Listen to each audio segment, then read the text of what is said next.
प्रिय मित्रों, भविष्य दर्शन चैनल में आपका हार्दिक स्वागत है। भविष्य दर्शन चैनल आपके लिए लेकर आ रहा है कर्क लग्न की जातकों का संपूर्ण विवेचन। आज हम कर्क लग्न के जातकों के बारे में बताएंगे। इसमें कर्क लग्न की कुंडली का सामान्य परिचय, कर्क राशि के बारे में और कर्क राशि में सभी ग्रहों के भावेशों के शुभाशुभ के बारे में, कौन सा भाव कौन सा भावेश किस प्रकार का कार्य जो है कर्क लग्न की कुंडली में करेगा, कारक रहेगा या अकारक रहेगा, इसके बारे में चर्चा करेंगे। साथ ही कुंडली में यानी कि कर्क लग्न की कुंडली में बनने वाले शुभ योग और अशुभ योगों की चर्चा करेंगे तथा कर्क लग्न के जातकों के लिए प्रत्येक ग्रहों की महादशा में उनकी अंतर्दशा किस प्रकार की रहेगी, क्या फल उनके जीवन में घटित होंगे, इस पर भी चर्चा करेंगे। तो इस प्रकार से हम आज कर्क लग्न के जातकों के बारे में संपूर्ण विवेचन इस वीडियो के माध्यम से आपको बताएंगे। प्रिय मित्रों, ये जो कर्क राशि है ये राशि चक्र में चौथी राशि है। मेष, वृषभ, मिथुन और कर्क, यानी इस प्रकार की ये चौथी राशि आती है। संस्कृत में हम इस राशि को कुलीर कहते हैं, कर्काटक कहते हैं और कर्कट आदि भी कहते हैं। काल पुरुष में इस राशि का स्थान जो है वो है हृदय पर। इसका स्वरूप जो है वो केकड़े के समान है। इसका निवास बावड़ी, पोखर, जलाशय या जल का किनारा है। यह समराशि है, स्त्री संज्ञक है, उत्तर दिशा की स्वामी है, सौम्य भावना है, संज्ञक, पृष्ठोदय तथा रात्रि में बली यह राशि जलचर कहलाती है। चतुर्थ भाव में इस राशि को पूर्ण बल मिलता है। यह धातु संज्ञक है और शुक्ल इसका वर्ण है। लग्न जो है गंडांत कहलाती है। इसका रंग रक्त श्वेत है तथा इसका स्वामी जो है वह है चंद्रमा, जो मन का प्रतिनिधि ग्रह है। ये तो रही बात सामान्य रूप से कर्क राशि की। अब बात करते हैं कि कर्क राशि में जितने भी जो भावेश हैं, सूर्य, चंद्र, मंगल, बुध, गुरु, शुक्र, शनि, ये जो भावेश के रूप में कर्क राशि में हैं, वो किस प्रकार का फल देते हैं, किस प्रकार की परिस्थितियां जातक के जीवन में देते हैं। सबसे पहले बात करते हैं हम सूर्य की। सूर्य जो है कर्क लग्न की कुंडली में धनेश बन जाते हैं। जैसा आप यहाँ देख रहे हैं, धन स्थान है, द्वितीयेश हो जाते हैं यहाँ पर, और ये सामान्य मार्केश की भूमिका को भी अदा करते हैं। इसलिए सूर्य जो है कर्क लग्न की कुंडली में अकारक होता है। अब बात करते हैं चंद्रमा की। चंद्रमा जो है कर्क लग्न की कुंडली में चंद्रमा लग्नेश है। तो लग्नेश होने से जो है ये चंद्रमा इस जातक के लिए कारक रहेंगे। अब बात आती है मंगल की। मंगल जैसे आप यहाँ पर देख रहे हैं, मंगल पंचमेश और राज्येश यानी कि दशमेश हैं। तो इस प्रकार से पंचमेश और दशमेश होने से मंगल जो है कर्क लग्न की कुंडली में पूर्ण कारक ग्रह रहेंगे। यानी जब भी इस जातक को मंगल की महादशा अंतर्दशा आएगी, ऐसी परिस्थिति में इस जातक को निश्चित रूप से लाभ प्राप्त होगा। अब बात करते हैं बुध की। कर्क लग्न की कुंडली में बुध आप देख रहे हैं यहाँ पर पराक्रमेश यानी तृतीयेश हैं और व्ययेश हैं। इस प्रकार से जो है ये दोनों ही जो है यानी कि बुध जो है वो त्रिषणायेश हो गए यहाँ पर तृतीय भाव में, और यहाँ पर जो है द्वादश भाव द्वादशेश होने से ये त्रिकेश हो गए यानी त्रिक भाव के स्वामी भी हो गए। इस प्रकार से जो है कर्क लग्न की कुंडली में बुध जो है वो पूर्ण रूप से अकारक हैं। गुरु यहाँ देख रहे हैं आप, गुरु जो है षष्ठेश भी हैं और भाग्येश भी हैं। तो इसलिए जो है षष्ठेश होना जो है यहाँ पर कर्क लग्न की कुंडली में गुरु का जो है ये षष्ठेश होना शुभ नहीं माना गया है, इसलिए जो है कर्क लग्न की कुंडली में गुरु जो है अकारक की भूमिका को अदा करेंगे। अब बात करते हैं शुक्र की। शुक्र आप देख रहे हैं यहाँ पर, शुक्र जो है सुखेश भी हैं और आयेश भी हैं।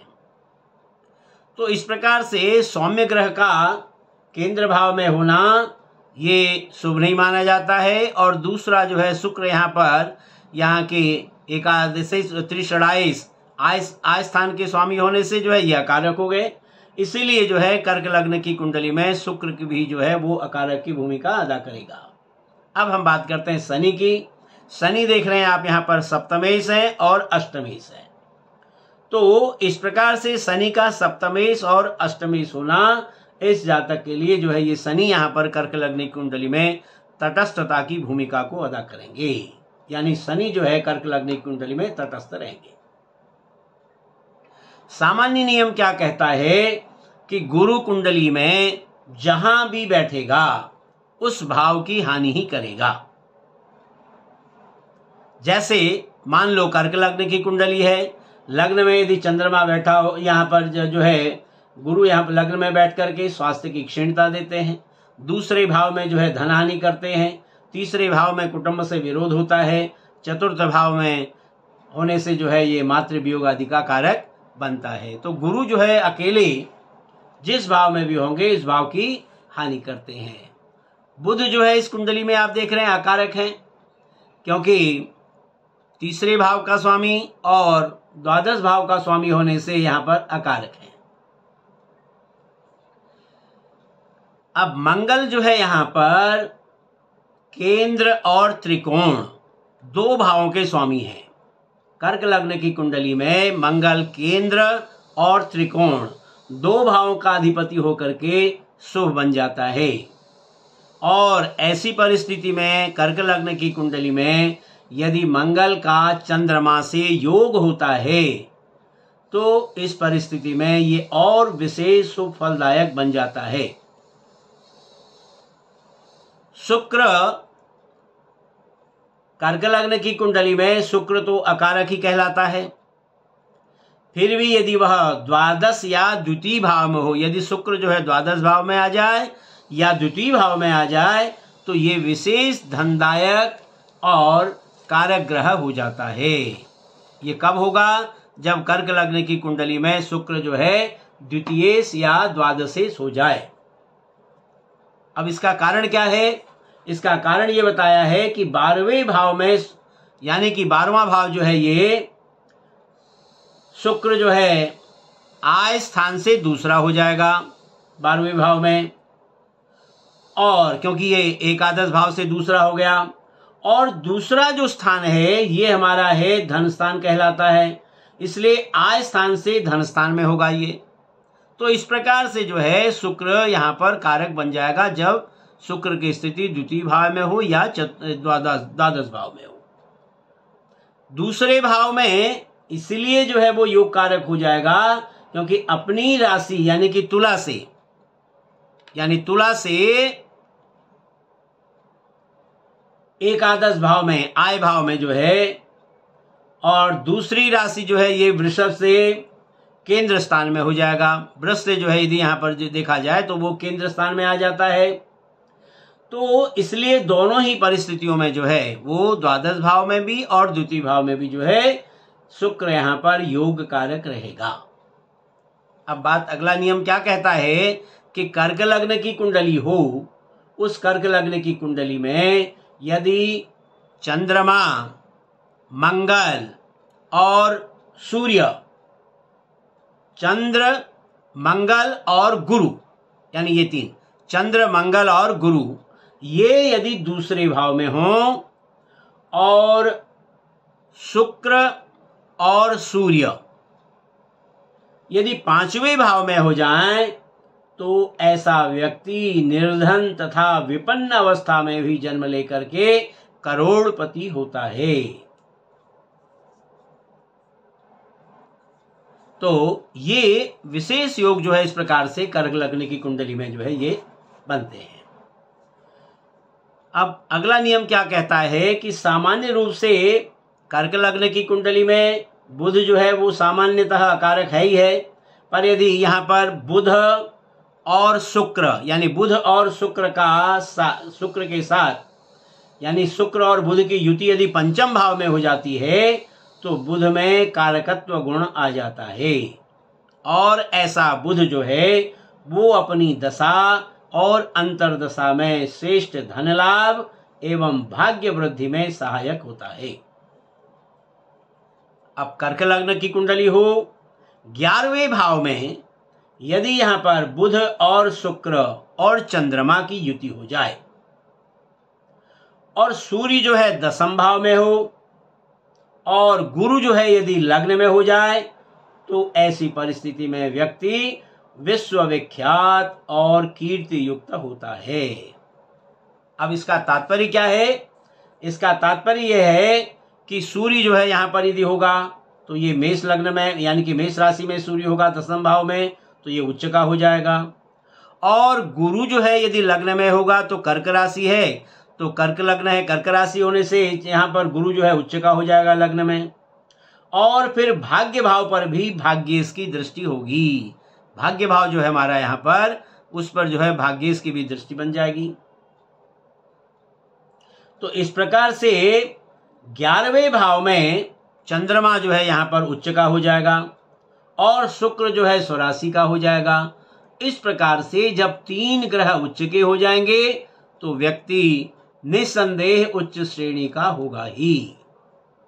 ये विशिष्ट योग जो है कर्क लग्न की कुंडली में बनता है।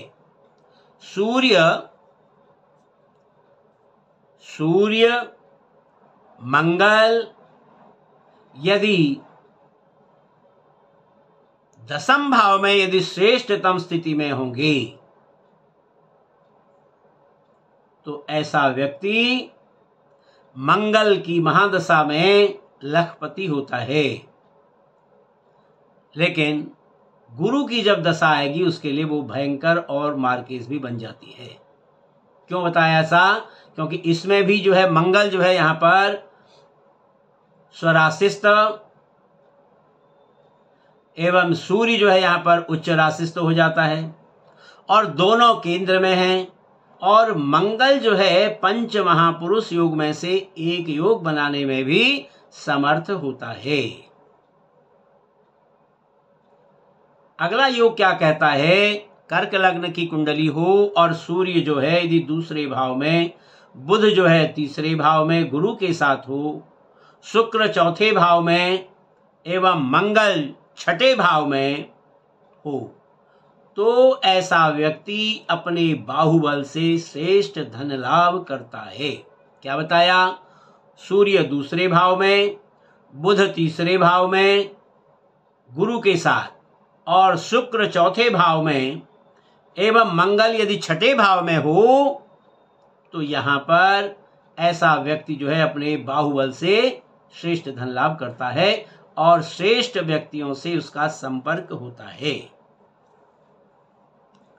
अगला योग कहता है यदि बुध एवं शुक्र यानी यहाँ पर बुध और शुक्र भी यदि 12वें भाव में हों तो ऐसे जातक को शुक्र की दशा जीवन की श्रेष्ठतम दशा होती है और इस दशा में व्यक्ति ख्याति, यश एवं अर्थ लाभ प्राप्त करता है। कर्क लग्न हो, उस कर्क लग्न में चंद्रमा और गुरु हों तो ये विशेष राजयोग होता है, क्योंकि चंद्रमा स्वराशि के हो गए और गुरु जो है यहाँ पर उच्च के हो जाते हैं।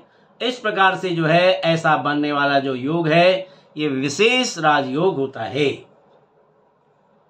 लग्न में चंद्रमा यानी कर्क लग्न की कुंडली है तो उस लग्न की कुंडली में चंद्रमा जो है लग्न में हो, 7वें भाव में यदि मंगल हो तो भी व्यक्ति जो है अतुलनीय धन युक्त होता है, क्योंकि यहाँ पर भी क्या होता है भाई मंगल जो है चंद्रमा जो है स्वराशिस्थ हो गई और मंगल जो है उच्च का हो गया।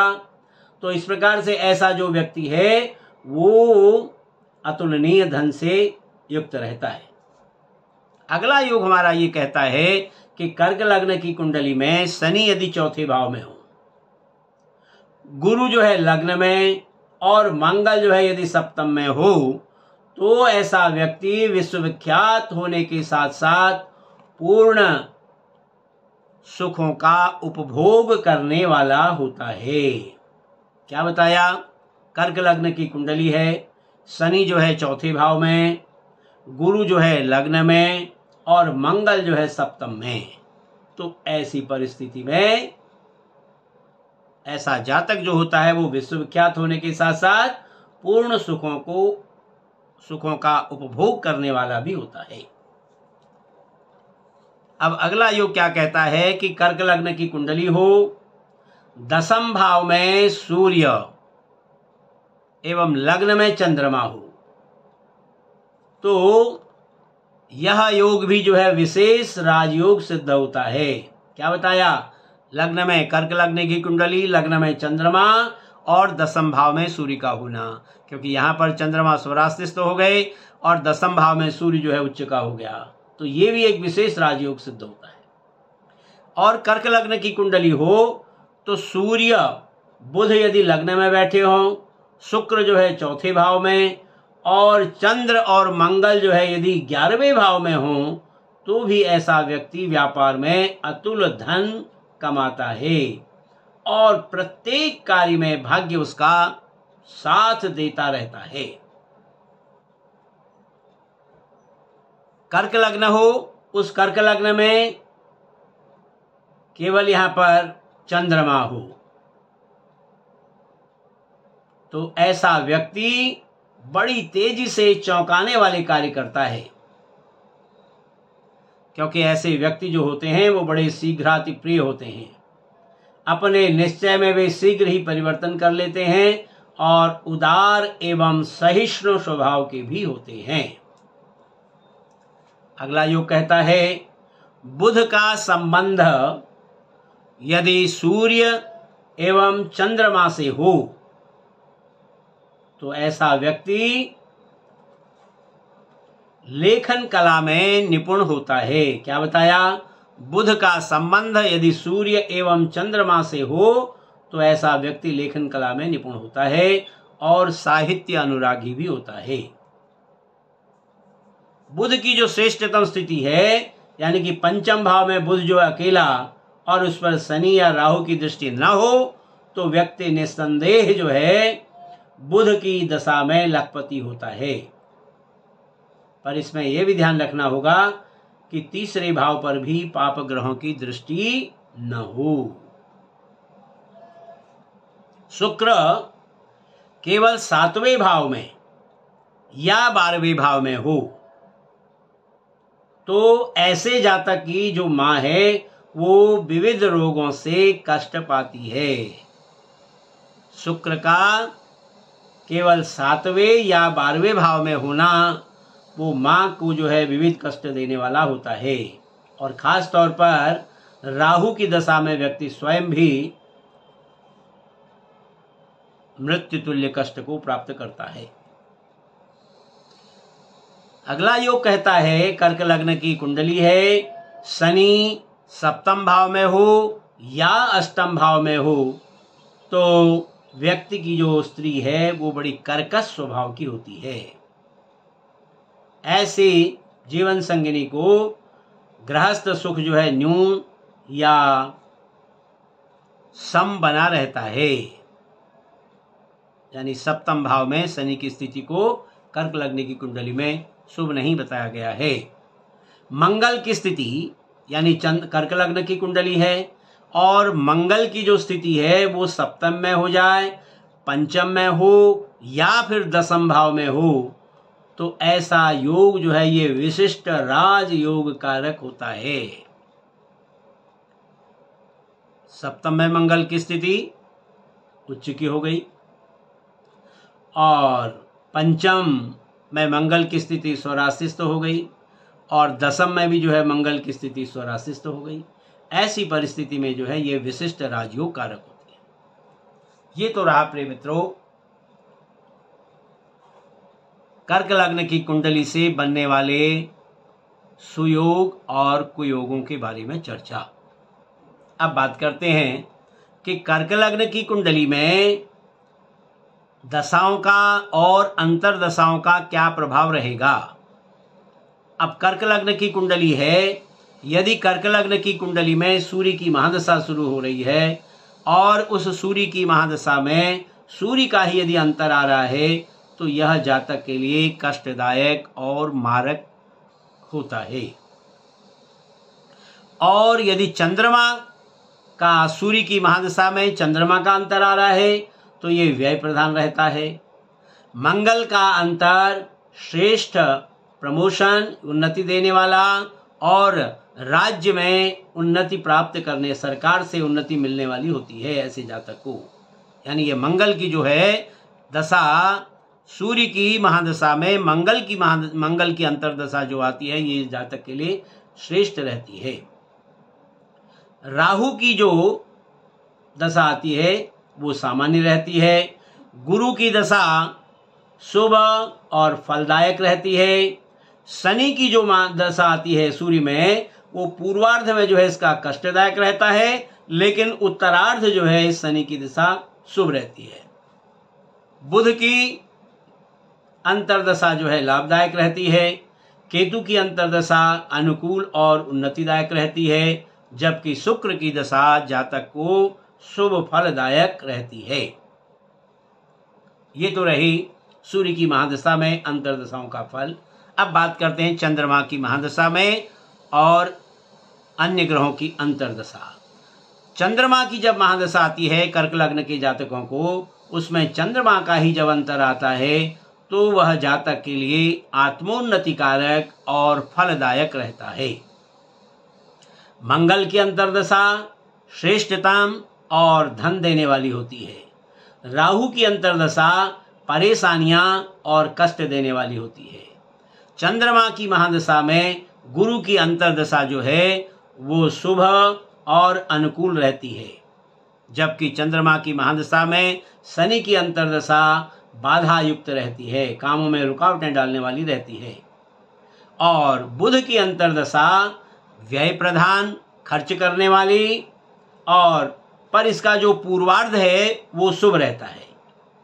केतु की अंतरदशा चंद्रमा में अनुकूल रहती है और उन्नतिदायक रहती है। शुक्र की अंतरदशा, चंद्रमा की महादशा में शुक्र की अंतरदशा भाग्योन्नति देने वाली और लाभ युक्त होती है, जबकि सूर्य की अंतरदशा श्रेष्ठ और धन लाभ देने वाली होती है। अब बात करते हैं मंगल की महादशा की, यानी कर्क लग्न के जातकों को जब मंगल की महादशा आती है, उस मंगल की महादशा में मंगल का ही जब अंतर आता है तो वो ऐसा अंतर मंगल का श्रेष्ठतम धन लाभ देने वाला होता है। राहु का भी अंतर इनके लिए श्रेष्ठ रहता है। गुरु का अंतर पूर्ण धन लाभ और व्यापार में वृद्धि कारक रहता है। शनि का अंतर कुटुंब का सुख देने वाला और वाहन का लाभ देने वाला होता है। बुध का अंतर कष्टदायक और व्यय प्रधान होता है। केतु का अंतर अनुकूल रहता है। शुक्र का अंतर सामान्य रहता है। सूर्य का अंतर जो है वो उन्नति, प्रमोशन और लाभदायक रहता है, जबकि चंद्रमा की अंतरदशा सर्वतोमुखी उन्नतिदायक होती है। अब बात करते हैं राहु की महादशा की। कर्क लग्न वाली जो जातक हैं उनके लिए जब राहु की महादशा आती है, उस राहु की महादशा में ही राहु का जब अंतर होता है तो ऐसे समय में वो जातकों के लिए व्यय साध्य होता है और कष्टकर होता है। जबकि गुरु की अंतरदशा राहु की महादशा में अशुभ रहती है। राहु की महादशा में शनि की अंतरदशा मृत्यु के समान कष्ट देने वाली होती है। बुध की अंतरदशा व्यय प्रधान होती है और हानि देने वाली होती है, जबकि केतु की अंतरदशा मानसिक परेशानियों को पैदा करने वाली होती है। शुक्र की अंतरदशा राहु की महादशा में शुभ फल देने वाली होती है। सूर्य की अंतर्दशा भाग्यवर्धक होती है, जबकि चंद्रमा की अंतर्दशा चिंताजनक होती है। और राहु की महादशा में मंगल की जो अंतर्दशा है वो शुभ रहती है और उन्नतिदायक रहती है। अब बात करते हैं कर्क लग्न वालों की जातकों की गुरु की महादशा के बारे में। गुरु की जो महादशा है, उस गुरु की महादशा में गुरु का ही जो अंतर आता है, तो उसमें गुरु का पूर्वार्ध का जो अंतर है वो तो रहता है कष्टदायक, और उत्तरार्ध जो है ऐसे जातकों के लिए शुभ रहता है। शनि ऐसे जातकों के लिए लाभदायक रहता है। गुरु की महादशा में बुध का जो अंतर है वो अनुकूल और उन्नति प्रधान रहता है, जबकि केतु का अंतर भी जो है शुभ फलदायक रहता है। शुक्र का अंतर लाभदायक रहता है, सूर्य अनुकूल और लाभदायक रहता है, चंद्र जो है अंतर इसका भाग्यवर्धक रहता है, मंगल का अंतर जो है वो श्रेष्ठतम रहता है, राहु का जो अंतर है वो हानि और कार्य में बाधा देने वाला होता है। अब बात करते हैं गुरु के बाद शनि की महादशा की। तो कर्क लग्न वाले जातकों की कुंडली में शनि की जब महादशा आती है, उस शनि की महादशा में शनि का ही जब अंतर आता है, तो उस अंतर का पूर्वार्ध जो है वो तो रहता है श्रेष्ठतम, लेकिन उसका जो उत्तरार्ध है वो पतन कारक रहता है। शनि की महादशा में बुध का अंतर सामान्य रहता है, केतु का अंतर हानिदायक रहता है, शुक्र का अंतर शुभ फलदायक रहता है, सूर्य का अंतर भाग्य कारक रहता है, चंद्रमा का अंतर उन्नति कारक रहता है, मंगल का अंतर सर्वतोमुखी उन्नतिदायक रहता है, राहु का अंतर उन्नतिदायक रहता है, जबकि गुरु का अंतर भी जो है कर्क लग्न के जातकों के लिए शनि की महादशा में गुरु का अंतर शुभ फलदायक रहता है। अब बात करते हैं बुध की महादशा की। कर्क लग्न के जातकों के लिए जब बुध की महादशा आती है, उस बुध की महादशा में बुध का ही जब अंतर आता है, तो उसका बुध के अंतर का जो पूर्वार्ध भाग है वो तो शुभ रहता है, लेकिन इसका जो उत्तरार्ध भाग है वो खर्चों में वृद्धि करने वाला होता है। केतु का अंतर शुभ फलदायक होता है, जबकि शुक्र का अंतर लाभदायक और उन्नति प्रधान होता है। सूर्य का अंतर भी शुभ फलदायक रहता है, चंद्रमा का अंतर उन्नतिपूर्ण रहता है, मंगल का अंतर श्रेष्ठतम रहता है, राहु का अंतर कष्टकारक और मारक रहता है, गुरु का अंतर जो है वो सामान्य रहता है, जबकि शनि का अंतर मार्केश की भूमिका को अदा करता है। यानी कर्क लग्न की जातक की कुंडली में बुध की महादशा में शनि का अंतर जो है वो मार्केश की भूमिका को अदा करता है। अब बात करते हैं केतु की महादशा की। यानी कर्क लग्न की जातक की जब केतु की महादशा आती है और उस महादशा में केतु का ही जब अंतर आता है, तो वो अंतर जो है उन्नतिपूर्ण और प्रमोशन देने वाला होता है। शुक्र का अंतर लाभदायक रहता है, सूर्य का अंतर धन लाभ देने वाला होता है, जबकि चंद्रमा का अंतर उन्नति, यश और सम्मान में वृद्धि करने वाला होता है।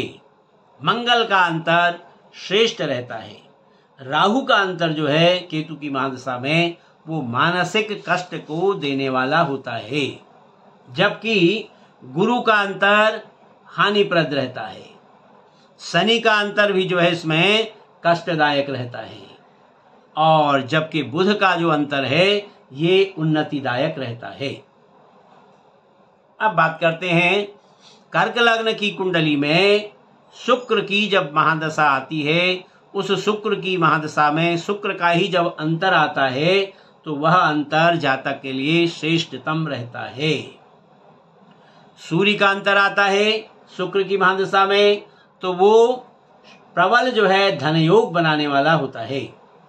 चंद्रमा का अंतर प्रतिष्ठा देने वाला होता है, मंगल का अंतर श्रेष्ठतम रहता है, राहु का अंतर हानि देने वाला होता है, जबकि गुरु का अंतर अपमान और पतन देने वाला होता है। शुक्र की महादशा है और कर्क लग्न की कुंडली है तो उसमें जो है शनि कष्टदायक और मृत्यु तुल्य कष्ट को देने वाला होता है, जबकि बुध का अंतर जो है लाभदायक होता है और केतु का अंतर भी शुक्र की महादशा में जातक के लिए शुभ फलदायी होता है। प्रिय मित्रों, यह था कर्क लग्न के जातकों का संपूर्ण विवेचन। आशा है आपको हमारी यह वीडियो अच्छी लगी होगी। यदि आपको हमारी यह वीडियो अच्छी लगी हो तो आप हमारी वीडियो को लाइक करें, शेयर करें और हमारे चैनल को सब्सक्राइब करना भी न भूलें। फिर इसी प्रकार की नई वीडियो लेकर आपके सामने उपस्थित होंगे। तब तक के लिए आप सभी का हार्दिक धन्यवाद।